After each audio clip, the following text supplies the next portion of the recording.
विद्युत के दूसरे लेक्चर में आपका स्वागत है। इस लेक्चर में हम ये सीखेंगे कि विभवांतर क्या होता है,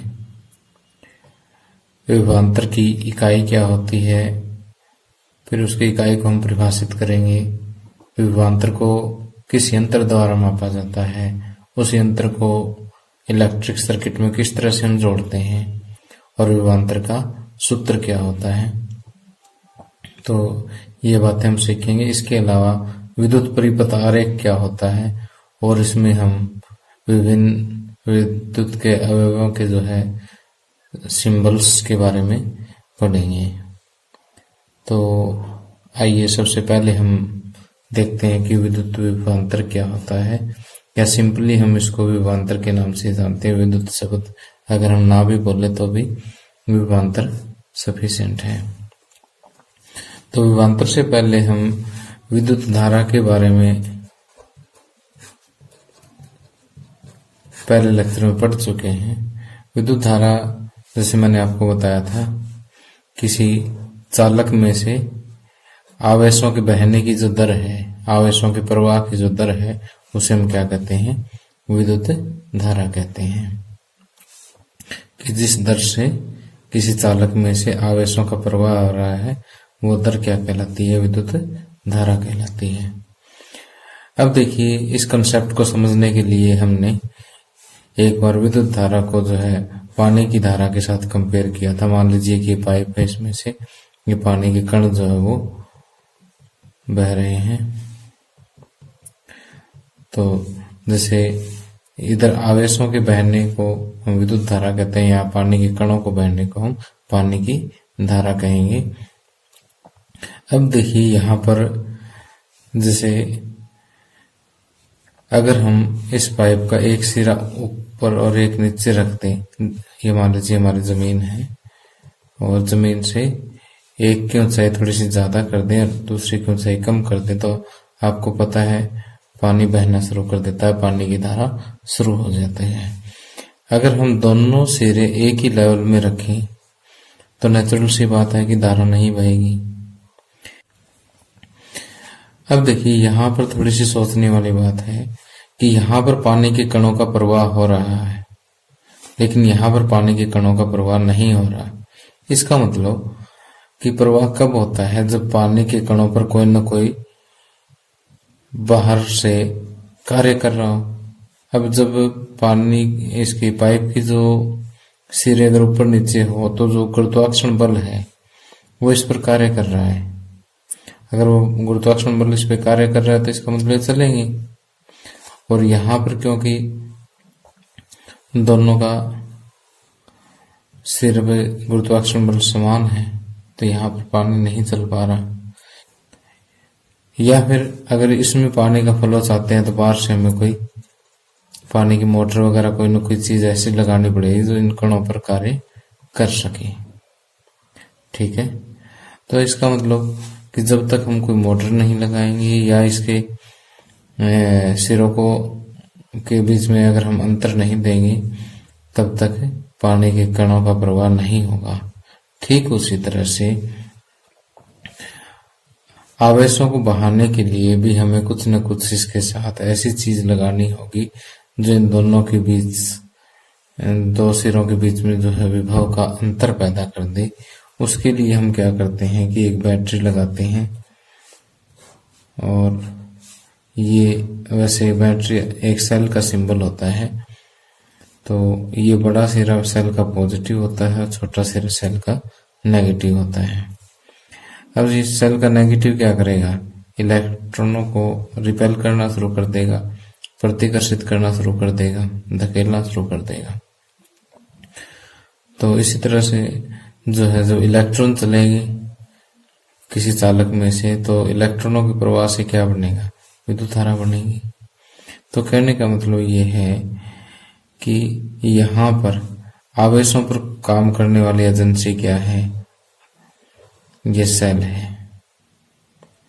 ठीक है, तो देखिए कि यहाँ पर हम विभवांतर को कुछ इस तरह से परिभाषित करेंगे कि जैसे चालक के कोई भी दो बिंदु हम ले लेते हैं किसी इकाई आवेश या एकांक आवेश को एक बिंदु से दूसरे बिंदु तक ले जाने में जो कार्य किया जाता है वो क्या कहलाता है? इन दोनों सिरों के बीच का विभवांतर कहा जाता है। ओके, एक बार फिर से, एकांक आवेश को एक बिंदु से दूसरे बिंदु तक ले जाने में जितना कार्य किया जाता है वो कार्य क्या कहलाता है? उन दोनों बिंदुओं के बीच का विभवांतर कहा जाता है। तो विभवांतर जो है आपको समझ में आ गया होगा कि जैसे ये चालक के दो बिंदु हैं, तो इकाई आवेश या एकांक आवेश को यहां से यहां तक ले जाने में जो कार्य हम करेंगे वो कार्य क्या कहलाता है? विभवांतर कहलाता है।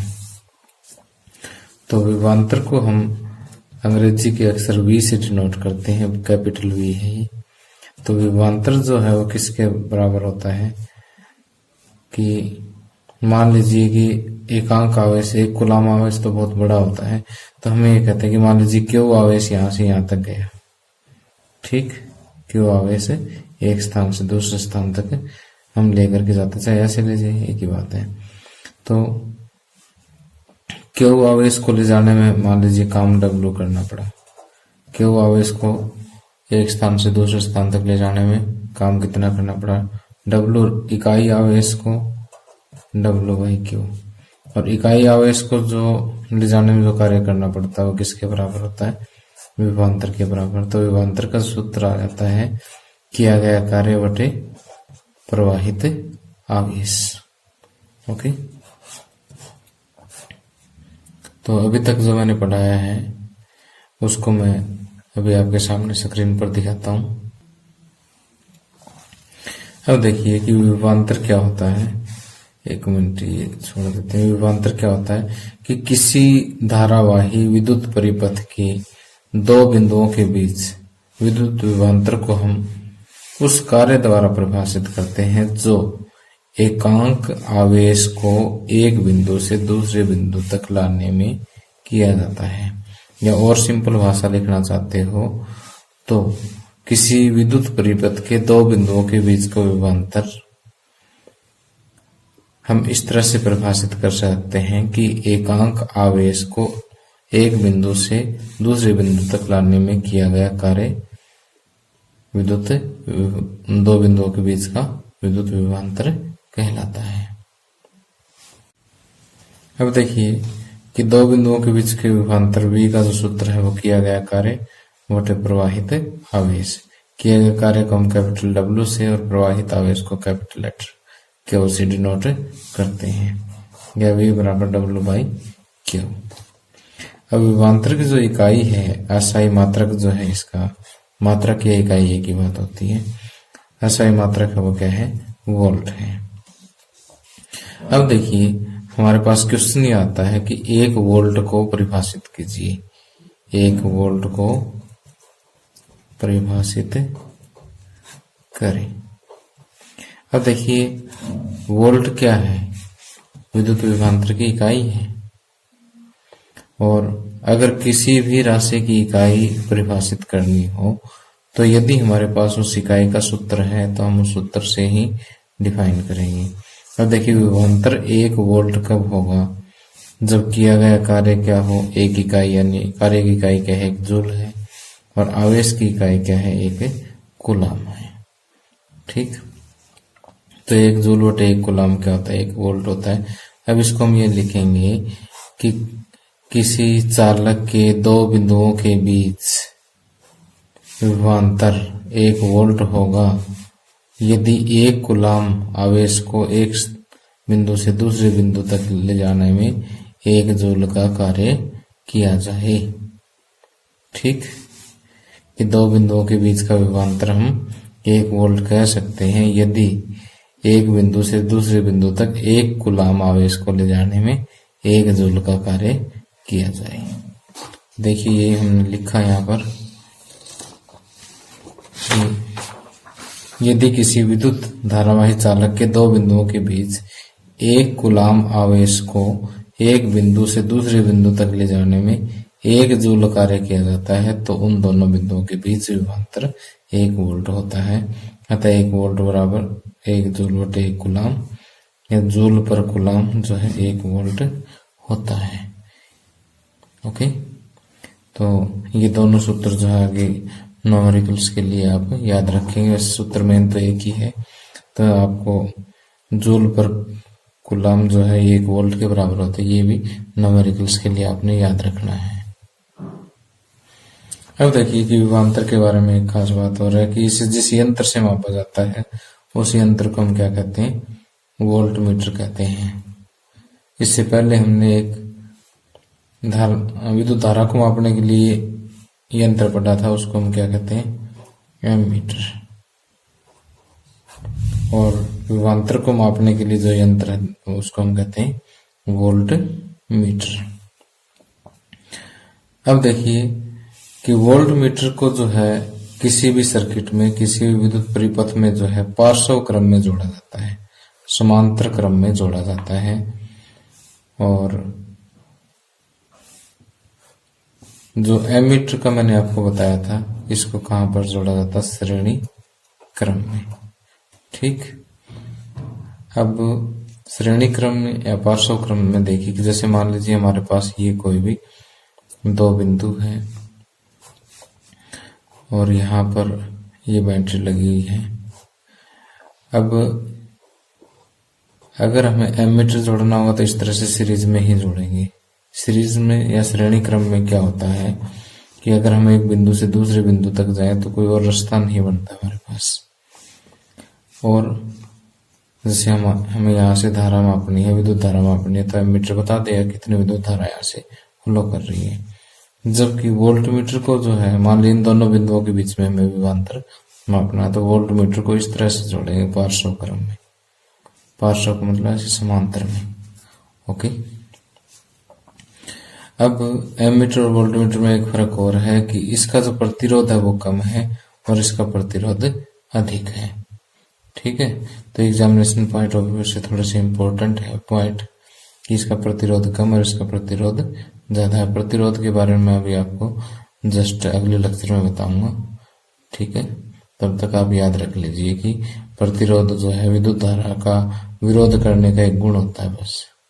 ठीक है, बाकी डिटेल में आपको एक लेक्चर अगले लेक्चर में बता ही दूंगा। अब आइए नेक्स्ट टॉपिक करते हैं, विद्युत परिपथ आरेख क्या होता है। अब देखिए, विद्युत परिपथ हमने पिछले लेक्चर में पढ़ लिया था कि वह बंद पथ जिसमें विद्युत धारा बहती है वो बंद परिपथ क्या कहलाता है, विद्युत परिपथ कहलाता है। अब विद्युत परिपथ आरेख क्या होता है। अब देखिए कि विद्युत परिपथ के कुछ एक अवयव होते हैं, जैसे यहाँ पर कुछ बल्ब है, बैटरी है, स्विच है, एमीटर, वोल्ट मीटर वगैरह जो है जिससे हम धारा को, विद्युत धारा को मापते हैं, विभवांतर को मापते हैं, वो सारे एक विद्युत परिपथ में जोड़े जा सकते हैं। तो जो चीजें हम विद्युत परिपथ में जोड़ते हैं वो विद्युत परिपथ के अवयव कहलाते हैं। अब देखिए कि उन अवयवों को हम कुछ प्रतीकों द्वारा दिखाते हैं, कुछ उनके लिए विशेष प्रतीक होते हैं। जैसे ये बल्ब को के लिए ये प्रतीक है, ओके, और ये सेल के लिए प्रतीक है। सेल के लिए क्या प्रतीक है, ये वाला प्रतीक है।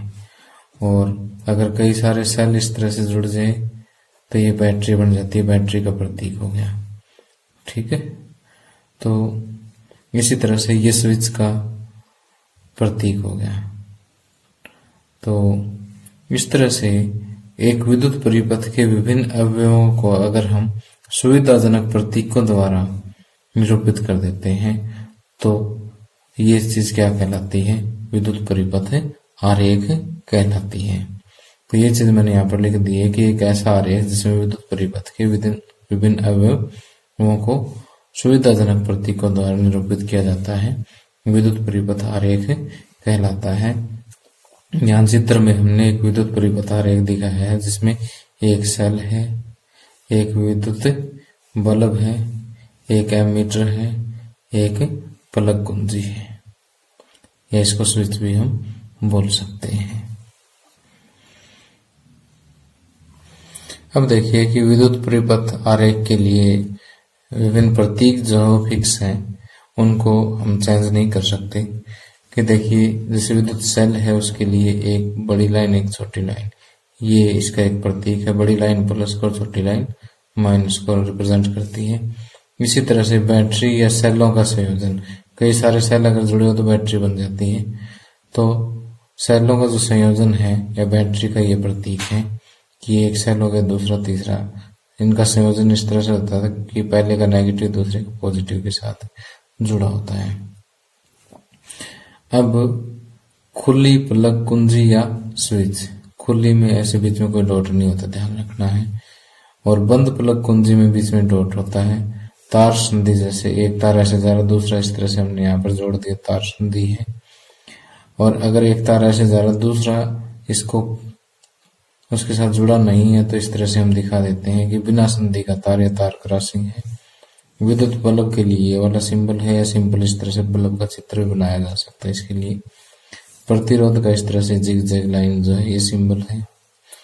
प्रतिवर्ती प्रतिरोधक या धारा नियंत्रक, इसके लिए ये इस तरह से प्रतिवर्ती प्रतिरोधक है। इस तरह से प्रतिरोध का सिंबल के साथ एक तीर का निशान लगा दो, या इस तरह से ऊपर से तीर का निशान लगा दो।